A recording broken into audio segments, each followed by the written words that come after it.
Hello, it's Adam Turner here for another code challenge regarding a challenge from the freeCodeCamp's advanced section of the JavaScript Data Structures and Algorithms certification. So this one's called Caesar Cipher. It's one of my favorite ones, and I've done it a few times in different languages. So I've done it in Python before and JavaScript, and maybe PHP, I'm not sure. But that doesn't make me an expert. It makes me someone who has too much time on his hands. So yeah, what we will do is get going with this. The Caesar cipher is an ancient encryption algorithm that was developed many, many years ago during the Roman Empire, I believe, and it's credited to Julius Caesar. And what he would do is he would have a message that he would send to his generals on the battlefield in plain text. Plain text is just unencrypted. It doesn't, it's just anyone can read it and it makes sense, but or it should make sense. But he encrypted his messages and got them sent to his generals by shifting those letters up the alphabet. So that was his encryption method. So A, if you shift it up 13 places, becomes N. And if you shift it back to decrypt it, it becomes A again. So the general has to know at the other end, 13 is the magic number. That's the shift. So we'll get going with this. I won't go into too much detail. I guess you might understand. I'm a bit obsessed with history. So let's get going. So we've got this function here called rot13, and it takes an input string. And what we've got to do, and I'll skip the part here about what the shift and the Caesar cipher is, because I've just explained that. But the rot13 cipher is where the values of letters are shifted by 13 places. So A becomes N, and B becomes O, etc. Write a function which takes a rot13 encoded string. That's important there. So the string is already encoded. It's already in this form. And then we're going to return it decoded. So this gobbledygook here becomes freeCodeCamp. All the letters will be uppercase. So everything we're given here is going to be uppercase. So we don't have to account for lowercase letters, which will have a different value when we look at how we're transforming these. And we're not going to transform any non-alphabetical characters, so no spaces or punctuation like that. So let's get going. I'm not going to write any comments on this one. I will leave a solution or a GitHub, we'll see, but yeah. So at the moment, I'm going to start off by declaring a variable decrypted, which is a immutable variable, sorry. And we're going to bind to that string string split first. I don't want to just return the original string because that's pointless. So I'm going to do this. So what this will do, and I'll just check you can see that, clear that down, bring this over here a bit. So what that'll do is it will return the input in an array of characters rather than in string form. So that's good. We've got a start. We've got something now we can manipulate a bit easier than if we had a string on its own. So that's my first step. I've broken it down. I've broken the input down into an array of characters. Next step would be to iterate over that array of characters. And I'm going to throw in a callback with char here. And char represents each character in the array that we've got up here, sorry. So each of these is going to be char on each iteration. I'm going to break it up onto a couple of lines because it'll be a bit easier to read. So if I log that, it's going to log everything and then undefined. That's fine because we haven't done anything with it. We've just console logged it. So that's fine. So we've got char now to play with. We're iterating over each of the characters in this string. And what I want to do is first check. I'm going to rule out this part here. Do not transform any non-alphabetical characters. So there's kind of two edge cases there. There's the uppercase part, which we don't have to worry about, so forget that. But there's this bit here where we do not transform any non-alphabetical characters, so spaces and punctuation. So I want to check if we're going to throw in a regex.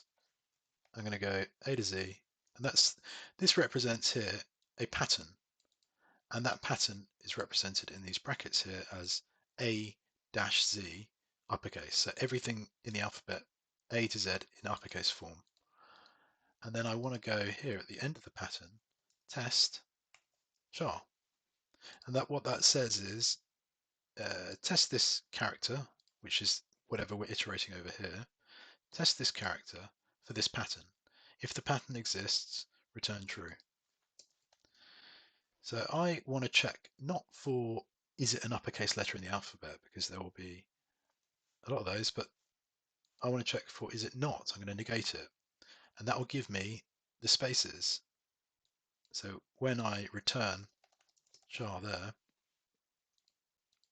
that will return the space as it was. We're not going to transform this into something else. We're just going to return it as it is. So at the end, we get a freeCodeCamp with these spaces here. So that's that bit done. Hope you understand that. We're just checking, is that character not in the uppercase alphabet? If it's not, just return the character as it was. So the next step would be we make a variable called code. And code can be what we are going to do here is we're going to convert each of these characters which are not punctuation or spaces. Anything that is an uppercase letter in the alphabet, we're going to convert that into an ASCII character code. So that will give me a number, a decimal number. So if I go char code at 0, so I hope that, does that come up there? It's gone now, never mind. So what this does is it's going to assign to code in a mutable variable, because we're going to be changing that shortly in some circumstances. We are converting it into a ASCII character. It's ASCII character. So if I then go return code, we're going to get a mixture of spaces and punctuation and numbers. There we go. So just clear this down. So this may not make sense completely just yet, but these are the ASCII characters. This is the ASCII character code for each of those characters which are uppercase letters in the string. So 83 represents S. So if I go here, not this one, but this one, 83, S there, 83. In the middle is hex. You can forget about that. We're working with decimal here. So S is 83. So that's good. We made a good start. That's good. But what we want to do next is check if, I'll explain why I've done this. Code is less than 65. Code 26. And then we can return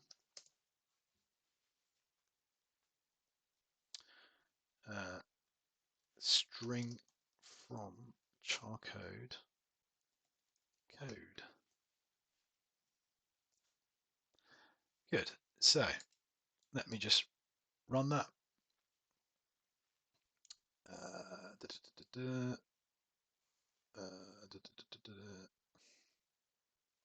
Now, there's something missing from here. So I've almost solved it.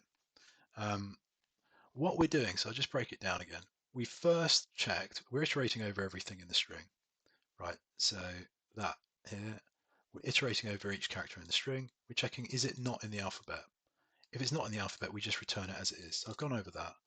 The next bit was to convert the character into its ASCII code, but I want to remove 13 from it because we're using the ROT13 algorithm and we're decrypting this by shifting things back 13 places. So if I save that and run it, I get freeCodeCamp. So that's the solution. But you're probably wondering, what is that all about there? So this converts the character that we're iterating over into its ASCII character, ASCII code in decimal form. I'm then removing 13 from that number. So we're back to the decrypted form in number form there. And then at the end here, I'm converting that code that we've just taken 13 away from, the original number in its ASCII character code, taken 13 off it, and then I'm just converting it back into its original form of a letter. So what that represents as a letter. So what's all this about? Well, let's have a look at the diagram here. So if anything is less than 65, and this is the thing, ASCII's got, I think, 256 characters, or yeah, 256 characters in the ASCII set. So a lot of those ones beneath 65 may not be anything to do with uppercase letters. We want to go back and wrap around to up to the end of the alphabet. So we kind of want to wrap around in a circle.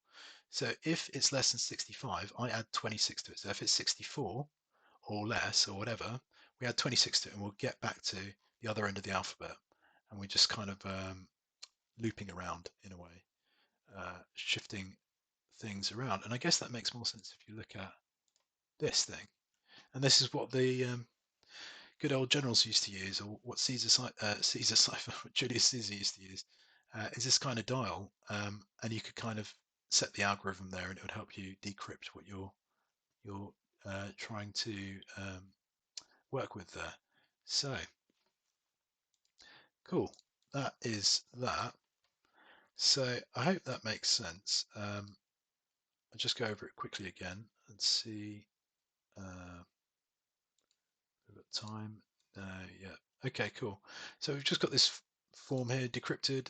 I've split it into an array of characters. We've iterated over it with map. We checked, is it not in the alphabet, in the uppercase alphabet? If it's not, we just return it as it is to get the punctuation or the spacing or whatever, anything that's not a alphabetical character. Then we do this part here where we convert the character, these uppercase letters, we convert them into their ASCII code.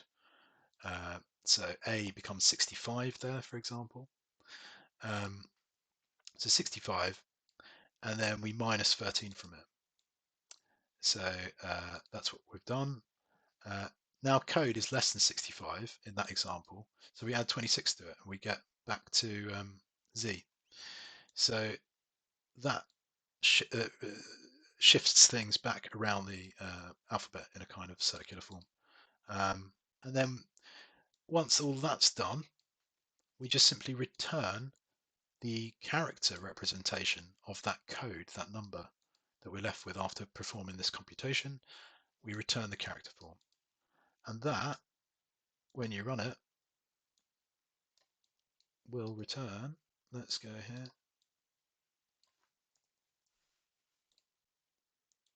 This last one should be like that.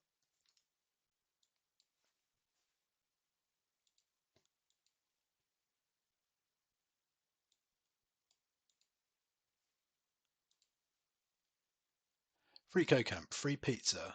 Aha. Okay, so I'm missing one last little step, which was to join as a string. And there we go. That's the solution. So I'll just run that again. So I almost returned it as an array or a set of arrays. What they wanted was a string, and that's what they got. So that is the solution. That's it solved. Yeah. Okay, well, I hope you enjoyed that. That was the Caesar Cipher, apparently one of the harder ones. And if you didn't understand any of that, and my explanations were not adequate in that sense, I suggest you play around with these methods here. Charcode at converts a character into its ASCII representation in decimal form. And then the other thing does the opposite, so it will convert it from its char code to a string again. So yeah, cool. I hope you enjoyed that. Keep your eyes peeled for more videos. I will make them as I can. So thank you.